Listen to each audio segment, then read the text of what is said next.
ଆରେ କଣ କରୁଛୁ? ଆଜି କଣ ମଦର୍ସ ଡେ ବୋଲି ସମସ୍ତେ କହୁଛନ୍ତି, ସେଥିପାଇଁ କଲ୍ କରିଦେଲି।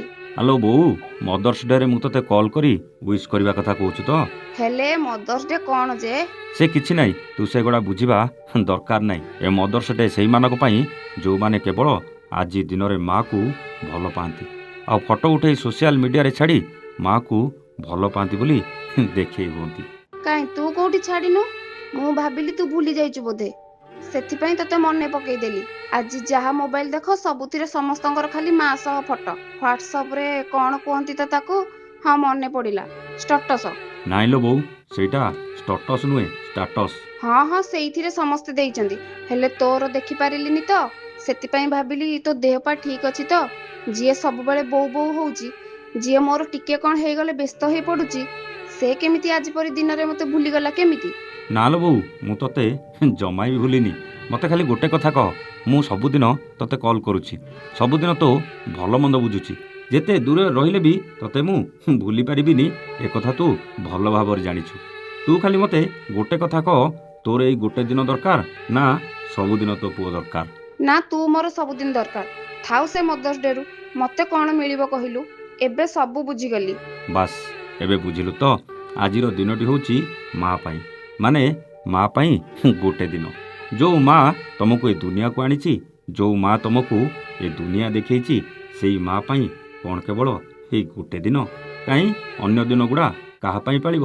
ମୋ ମତରେ ସବୁ ଦିବସ ପାଳ, କ'ଣ ବାପା ମାଙ୍କ ଦିବସ ପାଳିବା ନିହାତି ଦରକାର? ଆମକୁ ଏ ଦୁନିଆକୁ ଆଣିଥିବା ମଣିଷ ପାଇଁ ତ ସବୁଦିନ ମଦର୍ସ ଡେ, ସବୁଦିନ ଫାଦର୍ସ ଡେ।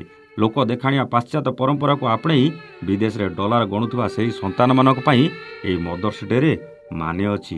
ହେଲେ ଯେଉଁ ଭାରତୀୟ ପବିତ୍ର ସଂସ୍କୃତି ପରମ୍ପରା ଆମକୁ ବାପା ମାଆଙ୍କୁ ଭଗବାନଙ୍କ ସ୍ଥାନରେ ଜାଗା ଦେଇଛି, ସେଠି ମା ପାଇଁ ଏ ଗୋଟେ ଦିନର ମାନେ କିଛି ନାହିଁ ଲୋ ବୋଉ। ଏବେ ସବୁ ବୁଝିଗଲି। କ'ଣ ବୁଝିଲୁ କହିଲୁ? ଏଇଆ ବୁଝିଲି ଯେ ଦିନଟା ଖାଲି ଦେଖେଇ ହବାକୁ, ମା ସହ ଫଟୋ ଉଠେଇ ମୋବାଇଲରେ ଛାଡିବାକୁ। ଠିକ୍ ବୁଝିଲୁ। ହଉ ତୁ ରଖ, ମୁଁ ଯାଉଛି, ମୋର ବହୁତ କାମ ଅଛି। ହଉ ତୁ କାମ କର, ହେଲେ ମୋର ଗୋଟେ ଫଟୋ ତୋ ସହ ଛାଡ଼ିଦବୁ, ନହେଲେ ସମସ୍ତେ କହିବେ ମୋ ପୁଅ ମତେ ଭଲ ପାଉନି। ହଉ ଲୋ ବୋଉ, ଶେଷରେ ଆଉ କିଏ କ'ଣ ଭାବିବ ବୋଲି ମୋ ବୋଉ ବି ଫଟୋ ଛାଡ଼ିବାକୁ କହିଲାଣି। ସତରେ ଏ ପାଶ୍ଚାତ୍ୟ ପରମ୍ପରା ଆମକୁ କେତେ ତଳକୁ ନେଇଗଲାଣି। ଆମ ସଂସ୍କୃତି, ଆମ ପରମ୍ପରାକୁ ଭୁଲି ଆମେ ଆଜି ଗୋଟେ ଦିନ ପାଇଁ ମା ପାଇଁ ପାଳୁଛନ୍ତି। କାହିଁକି ଜାଣିଛନ୍ତି? ଏ ସମାଜ ଆମକୁ କ'ଣ କହିବ?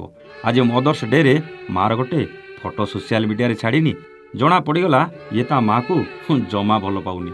ଏକଥା କହୁଥିବା ଲୋକଟା ପ୍ରଥମେ ତା ମା ବାପାଙ୍କୁ କେଉଁ ବୃଦ୍ଧା ଆଶ୍ରମରେ ଛାଡ଼ି ନିଜ ସ୍ତ୍ରୀ ଛୁଆ ପିଲାଙ୍କୁ ଧରି ବେଶ୍ ଖୁସିରେ ରହୁଥିବା ଆଜ୍ଞା। ହେଲେ ସୋସିଆଲ ମିଡ଼ିଆରେ ମା ସହ ଗୋଟେ ସୁନ୍ଦରିଆ ଫଟୋ ପୋଷ୍ଟ କରି ହ୍ୟାପି ମଦର୍ସ ଡେ ଲେଖି ଦେଉଥିବ। ଏମିତି ଅନେକ କୁଳାଙ୍ଗାର ସନ୍ତାନ ଅଛନ୍ତି, ଯେଉଁମାନେ ବାପା ମା କେମିତି ଅଛନ୍ତି, କ'ଣ କରୁଛନ୍ତି, ତାଙ୍କ ଭଲ ମନ୍ଦ ବିଷୟରେ କିଛି ବି ବୁଝୁନଥିବେ।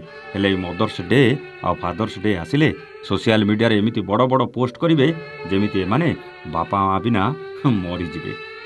ସତ କହିଲେ, ଯେଉଁ ଭାରତୀୟ ସଂସ୍କୃତି ଆମକୁ ଶିଖେଇ ଆସିଛି ବାପା ମାଙ୍କ ସ୍ଥାନ ଭଗବାନ ସହ ସମାନ, ସେଇ ବାପା ମା ମାନଙ୍କ ପାଇଁ ଗୋଟିଏ ଦିନ ସୋସିଆଲ ମିଡ଼ିଆରେ ଫଟୋ ପୋଷ୍ଟ କରି କେକ୍ କାଟି ସେଲିବ୍ରେସନ୍ କରିବା କ'ଣ ଠିକ୍ ଆଜ୍ଞା? ଅନ୍ତର ଭିତରେ ବାପା ମାଙ୍କ ପାଇଁ ସେଇ ଭକ୍ତି ଆଉ ଭଲ ପାଇବା ରଖି ତାଙ୍କୁ ଜୀବନରେ କେତେ ଖୁସି ଦେଇପାରୁଛନ୍ତି, ସେ କଥା ଥରେ ଚିନ୍ତା କରୁଛନ୍ତି? ନା କେବଳ ଲୋକଙ୍କୁ ଦେଖେଇବାକୁ ଏମିତି ଗୋଟେ ଦିନ ପାଳିବା? ବିଚାର ଆପଣଙ୍କର ଆଜ୍ଞା। ବେଶୀ କହିବିନି, ନହେଲେ ଯେତେ ଜଣ ସୋସିଆଲ ମିଡ଼ିଆରେ ଫଟୋ ପୋଷ୍ଟ କରିଛନ୍ତି ସେମାନେ ମଦର୍ସ ଡେ ପଛରେ ପାଳିବେ, ହେଲେ ଆଗ ମୋ ଉପରେ ମାଡ଼ଟେ ପାଳିଦେବେ। ଶେଷରେ ଖାଲି ଏତିକି କହିବି, ମା ଏ ଶବ୍ଦର ତୁଳନା ନାହିଁ ଆଜ୍ଞା। ଯେଉଁ ମା ଆମକୁ ଏ ଦୁନିଆକୁ ଆଣିବାକୁ 10 ମାସ 10 ଦିନ ଗର୍ଭ ଯନ୍ତ୍ରଣା ସହିପାରେ, ଯେଉଁ ମା ନିଜ ଛୁଆ ପାଇଁ ନିଜ ଯୌବନର ସୁନ୍ଦରତାକୁ ଜଳାଞ୍ଜଳି ଦେଇପାରେ, ଯେଉଁ ମା ନିଜ ଉପାସ ରହି ଛୁଆଙ୍କୁ ପେଟ ଭରି ଖାଇବାକୁ ଦେଇପାରେ, ସେହି ମାଆକୁ ବୃଦ୍ଧା ଆଶ୍ରମରେ ଛାଡ଼ିକି, ତାକୁ ଅବହେଳିତ ହିସାବରେ ଛାଡ଼ି କେବଳ ଏଇ ମଦର୍ସ ଡେ ନାଁରେ ସୋସିଆଲ ମିଡ଼ିଆରେ ଫଟୋ ପୋଷ୍ଟ ନ କରି ଯଦି ପ୍ରକୃତ ଭଲ ପାଇବା ଦେବ ନା, ଦେଖିବ ଜୀବନର ସବୁଠୁ ବେଶୀ ଆନନ୍ଦ ମିଳିବ ଆଜ୍ଞା। ବାକି ଆପଣଙ୍କ ହାତରେ। ଆପଣ ପ୍ରକୃତରେ ମାଆକୁ ଭଲ ପାଇବେ ନା ଗୋଟେ ଦିନ ଫଟୋ ପୋଷ୍ଟ କରି ଅନ୍ୟମାନଙ୍କୁ ଦେଖେଇ ହେବେ? ମୋ କଥା ଯଦି ଖରାପ ଲାଗିଥିବ କମେଣ୍ଟ କରି ନିଶ୍ଚିତ ଗାଳି ଦେବେ ଆଜ୍ଞା। ରହୁଛୁ, ନମସ୍ତେ, ଜୟ ଜଗନ୍ନାଥ।